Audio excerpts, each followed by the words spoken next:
Prajwal pen drive 34 ದಿನಗಳಿಂದಲೂ ಕೂಡ ಮಾಧ್ಯಮವೂ ಸೇರಿದ ಹಾಗೆ ಜನರ ಬಾಯಲ್ಲಿ ಇವೆರಡೂ ಪದಗಳದ್ದೇ ಚರ್ಚೆ ಆಗಿತ್ತು.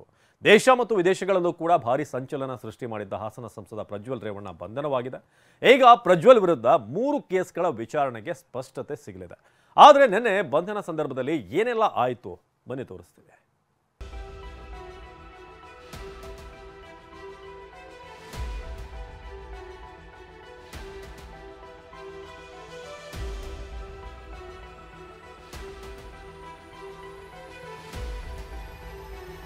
ಮೂವತ್ನಾಲ್ಕು ದಿನ ಭೂಗತನಾಗಿ ಪ್ರಜ್ವಲ್ ರೇವಣ್ಣ ಕಳ್ಳಾಟ. ರೇಪ್ ಆರೋಪಿ ಪ್ರಜ್ವಲ್ ಬಂದ್ಮೇಲೆ ಇನ್ನು ಎಸ್ಐಟಿ ಆಟ. ನಂಬಿದವರಿಗೆ ಕಣ್ಣ ಮುಚ್ಚಾಲೆ, ಕುಟುಂಬದವರಿಗೆ ಕಣ್ಣ ಮುಚ್ಚಾಲೆ, ಕಾನೂನಿನ ಜೊತೆಗೂ ಕಣ್ಣ ಮುಚ್ಚಾಲೆ, ಕಾನೂನು ಕಾಯುವವರ ಜೊತೆಗೂ ಕಣ್ಣ ಮುಚ್ಚಾಲೆ. 34 ದಿನ ಭರ್ತಿ 34 ದಿನದ ಬಳಿಕ ಕಣ್ಣ ಮುಚ್ಚಾಲೆ ಆಟಕ್ಕೆ ತೆರೆ ಬಿದ್ದಿದೆ. ನಿನ್ನೆ ಭಾರತೀಯ ಕಾಲಮಾನ 4:30ಕ್ಕೆ ಜರ್ಮನಿಯ ಮ್ಯೂನಿಕ್ ಏರ್ಪೋರ್ಟ್ನಿಂದ ಲುಫ್ತಾನ್ಸಾ ವಿಮಾನದ ಮೂಲಕ ಬೆಂಗಳೂರಿಗೆ ಪ್ರಜ್ವಲ್ ವಾಪಸ್ ಆಗಿದ್ದಾನೆ. ಹಾಸನ ಸಂಸದ ಮಧ್ಯರಾತ್ರಿ ಬೆಂಗಳೂರಿನಲ್ಲಿ ಅರೆಸ್ಟ್ ಆಗಿದ್ದಾನೆ. ಕೆಂಪೇಗೌಡ ಅಂತಾರಾಷ್ಟ್ರೀಯ ವಿಮಾನ ನಿಲ್ದಾಣಕ್ಕೆ ಬರುತ್ತಿದ್ದಂತೆ ಮಧ್ಯರಾತ್ರಿ 1:20ರ ಸುಮಾರಿಗೆ ಎಸ್ಐಟಿ ಅಧಿಕಾರಿಗಳು ಪ್ರಜ್ವಲ್ನ ಬಂಧಿಸಿದ್ದಾರೆ. ಏಪ್ರಿಲ್ 26ರ ರಾತ್ರಿ ವಿದೇಶಕ್ಕೆ ತೆರಳಿದ ಪ್ರಜ್ವಲ್ ಮೇ 30ರ ರಾತ್ರಿ ವಾಪಸ್ ಆಗುತ್ತಿದ್ದಂತೆ ಪೊಲೀಸರು ಅರೆಸ್ಟ್ ಮಾಡಿದ್ದಾರೆ.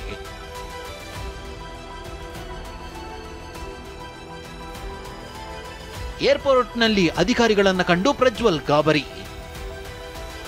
ನಾನು ಟಚ್ ಮಾಡಬೇಡಿ, ನಾನೇ ಬರ್ತೀನಿ. ಏರ್ಪೋರ್ಟ್ನಲ್ಲಿ 8 ಅಧಿಕಾರಿಗಳಿರೋದನ್ನ ನೋಡಿ ಪ್ರಜ್ವಲ್ ಒಂದ್ ರೀತಿ ಗಾಬರಿಗೊಳಗಾದಂತೆ ಕಂಡ್ರು. ಇಮಿಗ್ರೇಷನ್ ಕ್ಯೂನಲ್ಲಿ ನಡೆದು ಬರ್ತಿದ್ದ ಪ್ರಜ್ವಲ್ ರೇವಣ್ಣನನ್ನ ಕ್ಯೂನಿಂದ ಪಕ್ಕಕ್ಕೆ ಬರುವಂತೆ ಅಧಿಕಾರಿಗಳು ಕರೆದ್ರು. ಆಗ ನನ್ನ ಟಚ್ ಮಾಡಬೇಡಿ, ನಾನೇ ನಿಮ್ಮ ಜೊತೆ ಬರ್ತೇನೆ ಅಂತ ಬಂಧನದ ವೇಳೆ ಅಧಿಕಾರಿಗಳಿಗೆ ಪ್ರಜ್ವಲ್ ಹೇಳಿದ ಪ್ರಸಂಗವು ನಡೆಯಿತು. ಬಳಿಕ ಭದ್ರತಾ ಪಡೆ ಸುತ್ತುವರಿದು ಆರೋಪಿಯನ್ನು ಹೊರಗೆ ಕರೆತರಲಾಯಿತು. ಲಾಯರ್ಗೆ ಫೋನ್ ಮಾಡಬೇಕು, ಮೊಬೈಲ್ ಕೊಡಿ ಎಂದ ಪ್ರಜ್ವಲ್. ಏರ್ಪೋರ್ಟ್ಗೆ ಬರ್ತಿದ್ದಂತೆ ಎದುರಾದ ಇಮಿಗ್ರೇಷನ್ ಅಧಿಕಾರಿಗಳು ಬ್ಯಾಗ್ಗಳ ಜೊತೆ ಪ್ರಜ್ವಲ್ ರೇವಣ್ಣ ಮೊಬೈಲ್ ಕೂಡ ವಶಕ್ಕೆ ಪಡೆದ್ರು. ವಕೀಲರಿಗೆ ಕರೆ ಮಾಡಬೇಕು ಅಂತ ಹೇಳುತ್ತಿದ್ದಂತೆ ಕಚೇರಿಗೆ ಹೋದ್ಮೇಲೆ ನೋಡೋಣ ಅಂತ ಅಧಿಕಾರಿಗಳು ಮೊಬೈಲ್ ಅನ್ನು ವಶಕ್ಕೆ ಪಡೆದುಕೊಂಡ್ರು. ಪ್ರಜ್ವಲ್ 2 ಟ್ರಾಲಿ ಬ್ಯಾಗ್ಗಳೊಂದಿಗೆ ಬಂದಿದ್ದ. ಆ ಬ್ಯಾಗ್ನಲ್ಲಿರೋ ವಸ್ತುಗಳ ಪರಿಶೀಲಿಸಿದ ಬಳಿಕ ಅವುಗಳನ್ನ ಕಾರಿನಲ್ಲಿ ಎಸ್ಐಟಿ ಅಧಿಕಾರಿಗಳು ತೆಗೆದುಕೊಂಡು ಹೋದ್ರು. ಸಮಯ ಮಧ್ಯರಾತ್ರಿ 12:50. ಜರ್ಮನಿಯ ಮ್ಯೂನಿಕ್ನಿಂದ ಲುಫ್ತಾನ್ಸಾ ವಿಮಾನದಲ್ಲಿ ಬೆಂಗಳೂರಿನ ಕೆಂಪೇಗೌಡ ಅಂತಾರಾಷ್ಟ್ರೀಯ ವಿಮಾನ ನಿಲ್ದಾಣದಲ್ಲಿ ಪ್ರಜ್ವಲ್ ಇದ್ದ ವಿಮಾನ ಲ್ಯಾಂಡಿಂಗ್ ಆಯಿತು. ಸಮಯ ರಾತ್ರಿ 1 ಗಂಟೆ. ವಿಮಾನ ನಿಲ್ದಾಣದಲ್ಲಿ ಇಮಿಗ್ರೇಷನ್ ಅಧಿಕಾರಿಗಳು ಪ್ರಜ್ವಲ್ ರೇವಣ್ಣ ಪಾಸ್ಪೋರ್ಟ್ ಪರಿಶೀಲನೆ ನಡೆಸಿದ್ರು. ಅದಾದ ಬಳಿಕ ಸಮಯ ಮಧ್ಯರಾತ್ರಿ 1:15. ಪಾಸ್ಪೋರ್ಟ್ ಪರಿಶೀಲನೆ ಬಳಿಕ ಇಮಿಗ್ರೇಷನ್ ಅಧಿಕಾರಿಗಳು ಪ್ರಜ್ವಲ್ನನ್ನ ಎಸ್ಐಟಿ ಅಧಿಕಾರಿಗಳ ವಶಕ್ಕೆ ಒಪ್ಪಿಸಿದ್ರು. ಸಮಯ ಮಧ್ಯರಾತ್ರಿ 1:20. ಏರ್ಪೋರ್ಟ್ನಲ್ಲಿ ಎಸ್ಐಟಿ ಅಧಿಕಾರಿಗಳು ಸಂಸದ ಪ್ರಜ್ವಲ್ ರೇವಣ್ಣನನ್ನ ಅರೆಸ್ಟ್ ಮಾಡಿದ್ರು.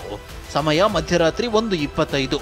ವಿಮಾನ ನಿಲ್ದಾಣದ ಹಿಂದಿನ ಗೇಟ್ ಮೂಲಕವಾಗಿ ಪ್ರಜ್ವಲ್ನನ್ನ ಎಸ್ಐಟಿ ಅಧಿಕಾರಿಗಳು ಹೊರಗೆ ಕರೆತಂದ್ರು. ಇಷ್ಟಾದ್ಮೇಲೆ ಸಮಯ ಮಧ್ಯರಾತ್ರಿ 1:30. ಜೀಪ್ನಲ್ಲಿ ಮಹಿಳಾ ಸಿಬ್ಬಂದಿ ಮಧ್ಯೆ ಪ್ರಜ್ವಲ್ನನ್ನ ಕೂರಿಸಿದ ಎಸ್ಐಟಿ ಅಧಿಕಾರಿಗಳು ಸಮಯ ಮಧ್ಯರಾತ್ರಿ 1:35ಕ್ಕೆ ವಿಮಾನ ನಿಲ್ದಾಣದಿಂದ ಬಿಗಿ ಭದ್ರತೆಯಲ್ಲಿ ಎಸ್ಐಟಿ ಅಧಿಕಾರಿಗಳು ಪ್ರಜ್ವಲ್ನನ್ನ ಕರೆದೊಯ್ದ್ರು. ಸಮಯ ಮಧ್ಯರಾತ್ರಿ 2:10. ಚಾಲುಕ್ಯ ಸರ್ಕಲ್ ಬಳಿ ಇರುವ ಎಸ್ಐಟಿ ಕಚೇರಿಗೆ ಅತ್ಯಾಚಾರ ಆರೋಪಿ ಪ್ರಜ್ವಲ್ನನ್ನ ಅಧಿಕಾರಿಗಳು ಕರೆತಂದ್ರು. ಸಮಯ ಮಧ್ಯರಾತ್ರಿ 2:15. ಪ್ರಜ್ವಲ್ನನ್ನ ಎಸ್ಐಟಿ ಕಚೇರಿಗೆ ಕರೆತಂದು ಸಿಬ್ಬಂದಿ ಕೂರಿಸಿದ್ರು. ರೇಪ್ ಆರೋಪಿ ಪ್ರಜ್ವಲ್ ರೇವಣ್ಣ ಇಡೀ ರಾತ್ರಿಯನ್ನ ಎಸ್ಐಟಿ ಕಚೇರಿಯಲ್ಲಿ ಕಳೆದ್ರು.